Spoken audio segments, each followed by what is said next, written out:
जय हिंद दोस्तों। आज हम बात करेंगे स्थापना और तर्क की। हर एग्जाम, चाहे कोई भी एग्जाम देने के लिए जाए, तो स्थापना और तर्क के सवाल जरूर पूछा जा रहा है। तो उन स्थापना और तर्क के सवाल को हम कैसे आसानी से बना सकते हैं। बहुत सारे स्थापना और तर्क के सवाल को हम समझ ही नहीं पाते हैं, इसीलिए सवाल नहीं बनता है। तो हम सीधे चलते हैं स्थापना और तर्क के सवाल पर। जैसा स्क्रीन पर आप देख रहे हैं, हर एग्जाम के लिए ये महत्वपूर्ण होने वाला है। और पहला ही क्वेश्चन पूछता है, जैसे वीर कर्म से पृथक वीरत्व कोई पदार्थ नहीं, वैसे ही सुंदर वस्तु से पृथक सौंदर्य कोई पदार्थ नहीं। सही है कि गलत है? बिल्कुल सही है। जैसे हम किसी को वीर कह देते हैं, तो उसे अलग करके वीरत्व कहने की कोई आवश्यकता नहीं। जैसे हम किसी को सुंदर कह सकते हैं, तो उससे अलग करके सौंदर्य कोई पदार्थ नहीं होता। दूसरा कहता है, सौंदर्य मनोगत नहीं होता बल्कि वस्तुगत होता है। देखो, अगर ऊपर के अनुसार देखोगे तो ये दूसरा सही होगा, अकॉर्डिंग टू ऊपर, मतलब कि स्थापना के अनुसार। क्योंकि सौंदर्य जो है ना, वो वस्तुगत होता है, मतलब जैसी वस्तु वैसे ज्ञान।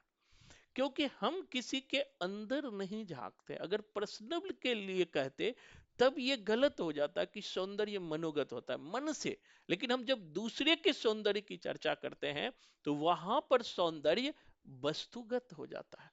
इसीलिए यहां ये दोनों सही होगा। क्या होगा? दोनों सही होगा। इसी तरह से अब देखो, नेक्स्ट क्वेश्चन है, बड़ा इंपॉर्टेंट क्वेश्चन है। कहता है, नारी का आकर्षण पुरुष बनाता है। कि नारी जब जब पुरुषों को अट्रैक्ट करती है, तो वो पुरुष बनता है। और उसका अपकर्षण, मतलब उसका त्याग, उसे गौतम बुद्ध बना देता है। बिल्कुल सही है, स्टेटमेंट ही है ये।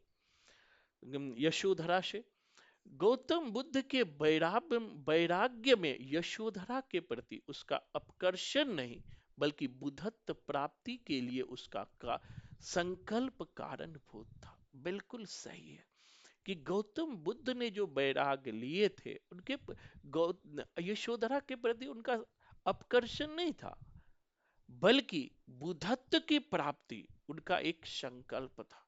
क्योंकि वो उच्च ज्ञान की प्राप्ति करना चाहते थे, इसलिए उन्होंने संकल्प लिया।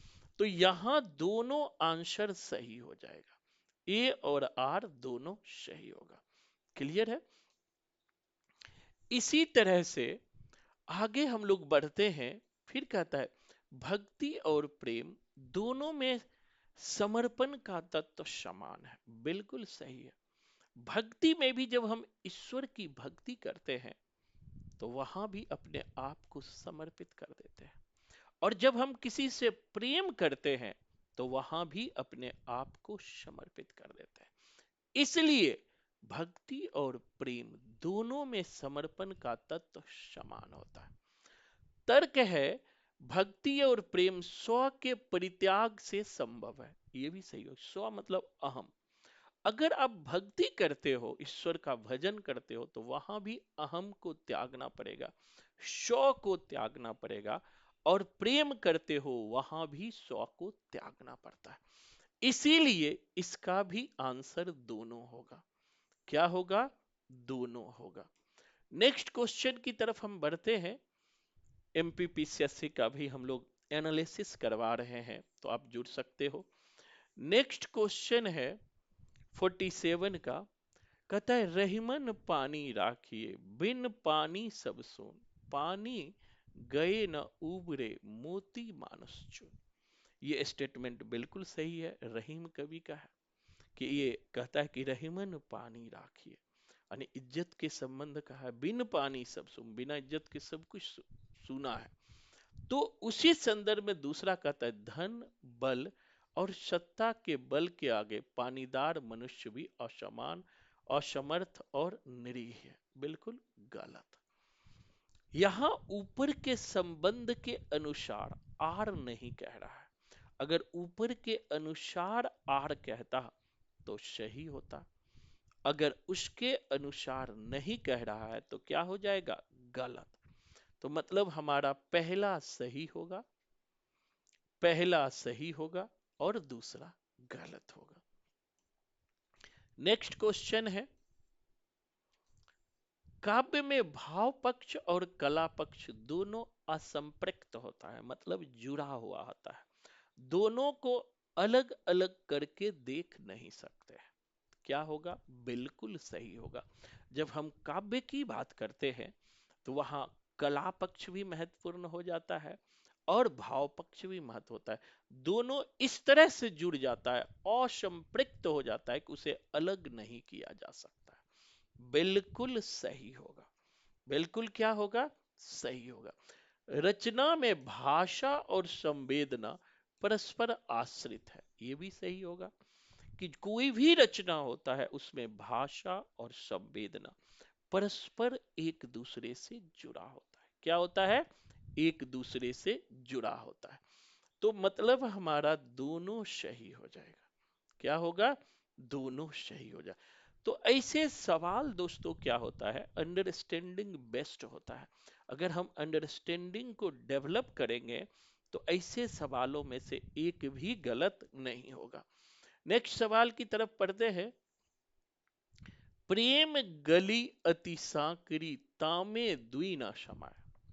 कहता है, कबीर के दोहा है कि प्रेम का गली बहुत सकरा होता है, बहुत छोटा होता है, उसमें दो व्यक्ति समा नहीं सकते।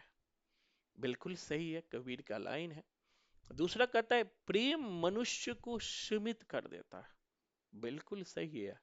आप प्रेम हजार से नहीं कर सकते हो, प्रेम एक से ही कर सकते हो। इसलिए इसका स्थापना भी सही है और तर्क भी सही है। मतलब दोनों सही है। मतलब क्या है? दोनों सही है। मतलब दोनों सही है। एक सवाल और हम लेते हैं, और वो सवाल है, जो ज्ञान मानवता को पीस डाले वह ज्ञान नहीं कोल्हू है। क्योंकि कोल्हू भी जो है पीसते रहता है चक्की के चारों तरफ घूम घूम के। तो कहता है कि जो ज्ञान मानवता को पीस डाले वह ज्ञान नहीं कोल्हू है। बिल्कुल सही है। ज्ञान मानवता के विकास के लिए होता है, उसे पीसने नहीं होता, कोल्हू का बैल बनाने के लिए नहीं होता है।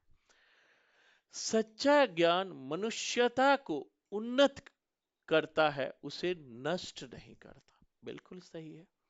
जो सच्चा ज्ञान होता है वो मनुष्यता को और आगे बढ़ाता है, उन्नत करता है, उसे नष्ट नहीं करता है। ध्यान रखिएगा। तो दोस्तों, आज हमने 8-10 क्वेश्चन को देखा और स्थापना और तर्क के सवालों को बनाना सीखा।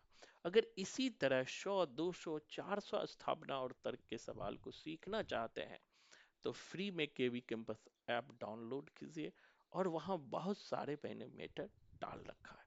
धन्यवाद। जय हिंद।